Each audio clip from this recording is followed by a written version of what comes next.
All right, Shalom. First and foremost, I want to give all praises and honor and glory to Yahweh Bahashim, Yahweh Shai Bahashim, Rechak Wadash. Double honor to the apostles and elders of Great Millstone who well. Peace and mercy to the Tazadak Akim out there that's laboring the truth with all sincerity. All right, I want to say Shalom. All right, and today's topic, through the Spirit, is going into what's going on in the world. All right, right now you have a lot of these major corporations or corporations in general laying off a lot of employees, all right, due to them updating their systems to AI technology, because a lot of AI is going to basically remove a lot of these corporate jobs, all right, a lot of management jobs. And with this article, it shows that. All right, and us at Great Millstone, we've been teaching this, that they're going to start, with the jobs. All right, everything is going to be automated. Things are going to be transferred into digital currency. All right, and things are going to be more hard for the working class people. That's why you think in the book of Revelation, the 13th chapter. All right, it speaks about both rich and poor. It doesn't mention middle, because now they say the rich get richer and the poor get more poor. And right now they're eliminating the middle class.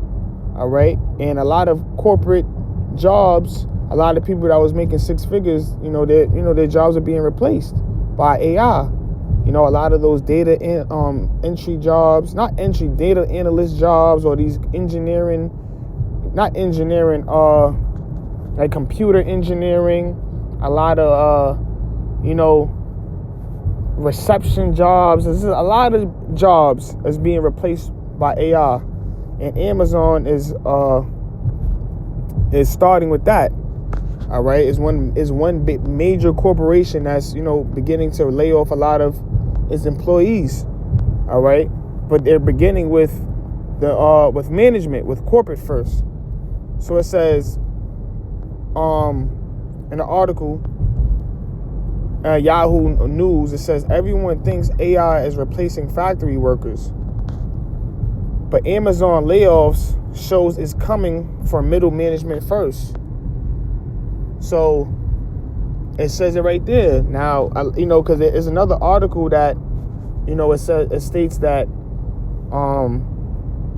Amazon, AI is going to replace a lot of warehouse workers. Okay, they're going to have not AI, they're going to have robots, which is kind of like the same. They're going to have AI robots that's going to basically be doing a lot of the warehouse work, because the reason why they're doing this is because machines and stuff like that, they're going to try to make it to where it's things are being ran in perfection, because humans, they tend to they need breaks, and they tend to slack off, things of that nature. With a robot, you can automate it or operate it basically 24/7 non-stop, and probably just have somebody oversee it so it doesn't really malfunction, and that's going to save a lot of these corporations a lot of money, so they can keep updating and keep investing into their technology.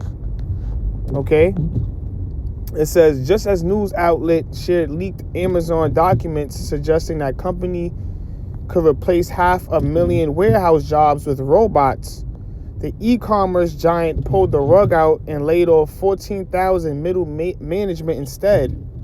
The move may offer an early glimpse of how AI is actually reshaping the labor force, not by immediately displacing the tactical, mundane factory roles everyone expected, but by hollowing out the white-collar ranks that run them. Ooh, your management, a lot of your directors. All right, a lot of these jobs are beginning, and Amazon is like the major corporation, so they're going to basically be the leaders of all these other corporations firing their employees and replacing them with AI. A lot of white collar jobs. All right, and I'm already seeing it because my mother, at her company, she had to lay off, somebody that was there for 30 plus years, because what companies do, right? If they're not making as much money as they used to back then. So, for example, like my mother's company, right? I'm not going to say the company's name, but let's say a few years ago, or let's say 10 years ago, they was, making $50 million a year. And nowadays in 2025, after the pandemic, things getting slower, they're making only $30 million a year. So now what they're going to do is, because they don't want to lose the way how my mother was breaking down to me, they don't want to lose their value in the stocks, and they don't want their investors, they don't want to lose their shareholders and investors. So what do? All right, they got to lay people off, all right, to save money. All right, so to keep their investors impressed and keep their investors, investing. All right, so now what's going to be the next step involving AI? So now AI is going to basically pick up on all the people that, that was laid off, their roles. And then ultimately it's going to just be people that's overseeing the AI and, making sure the AI is running efficient. So a lot of people are going to have to update their knowledge in computers and technology. And these things have been projected to happen. All right.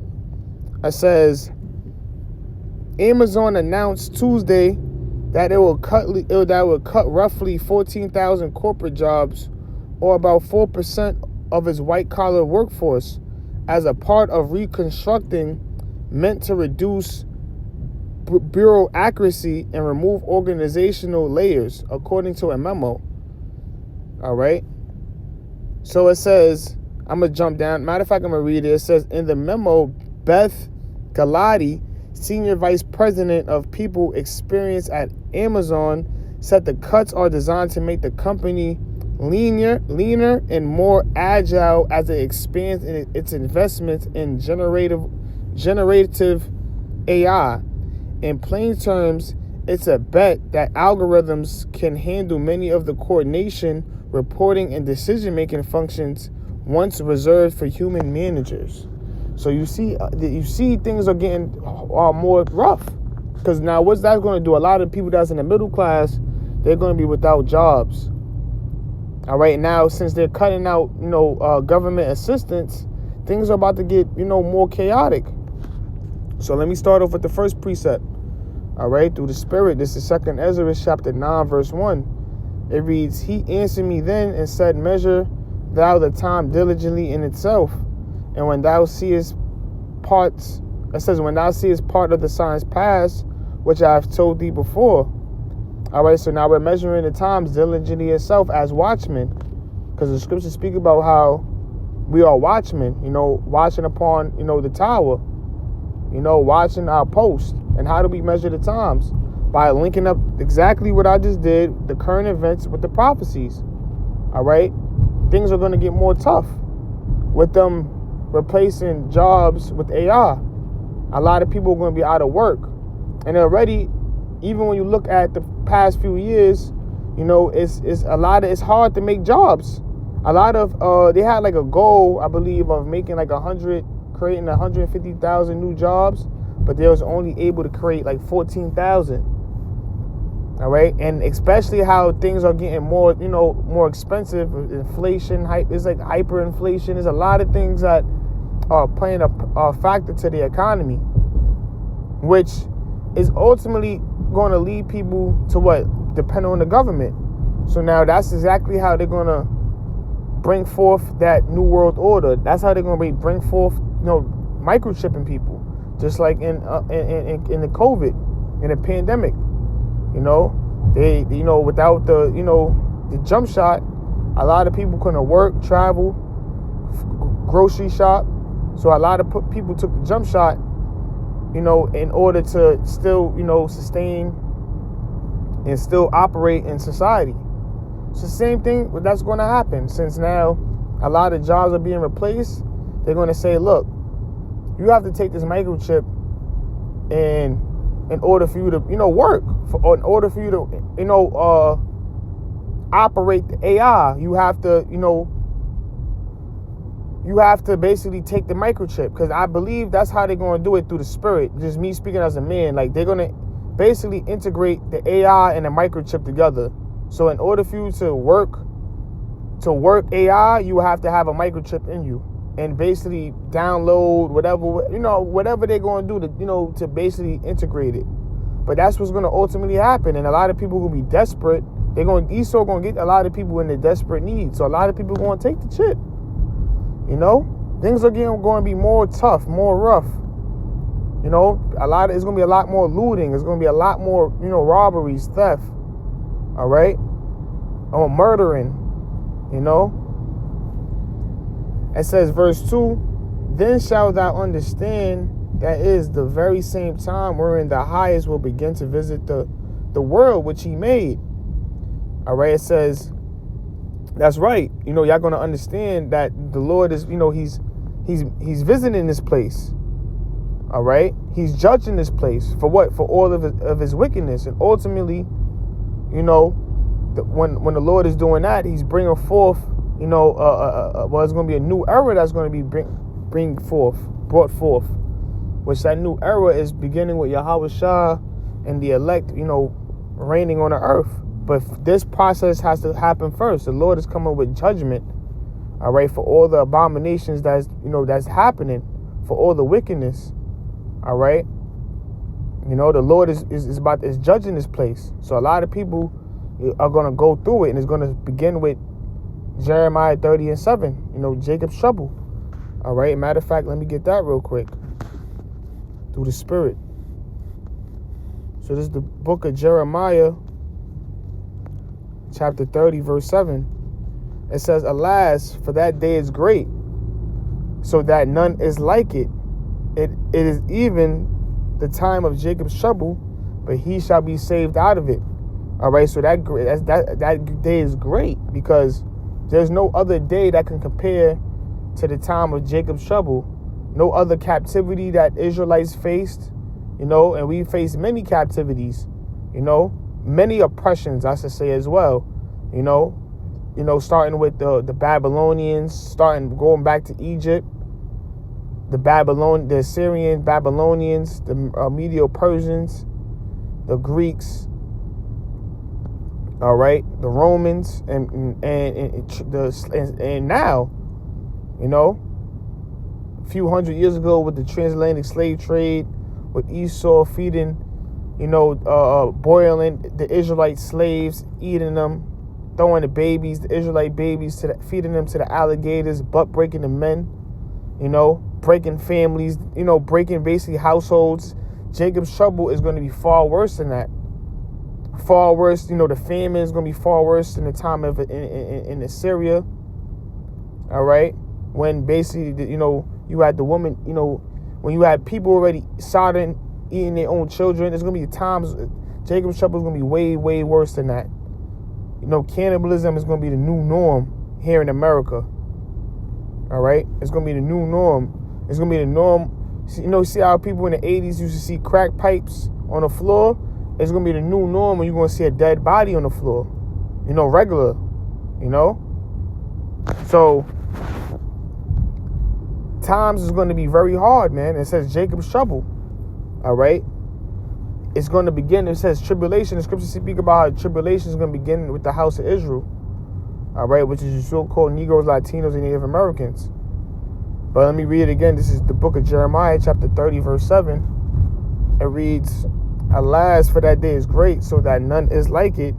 It is even the time of Jacob's trouble. And this time didn't happen yet. Because, you have other Israelite camps that, say, oh, Jacob's trouble already happened. Nah, this time didn't happen yet. It says, but he shall be saved out of it. Now, who's the he?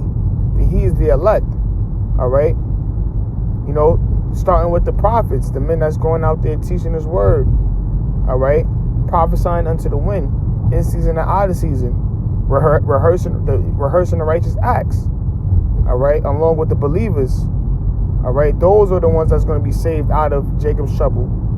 All right? Out of the famine, out of the pestilences and plagues. All right, the Lord is going to make sure his servants eat. This is why us as the prophets and the believers, we're not really worried. Yeah, we're going, our flesh is going to be scared, but ultimately the Lord is going to increase us, because that's going to be one of our spiritual powers is faith. That's what I pray on. I pray, to Yahweh Shem Yahushua that, if he give me, Lord willing, I'm the elect. If he gives me spiritual powers, it'll just be with faith. I just want my faith to, because ultimately, your faith is going to carry you to the kingdom.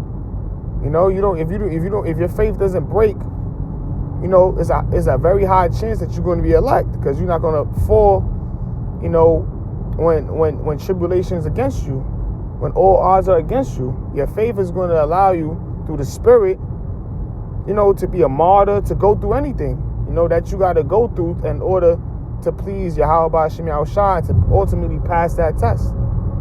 So I pray, me personally, that my spiritual power is just ultimate faith.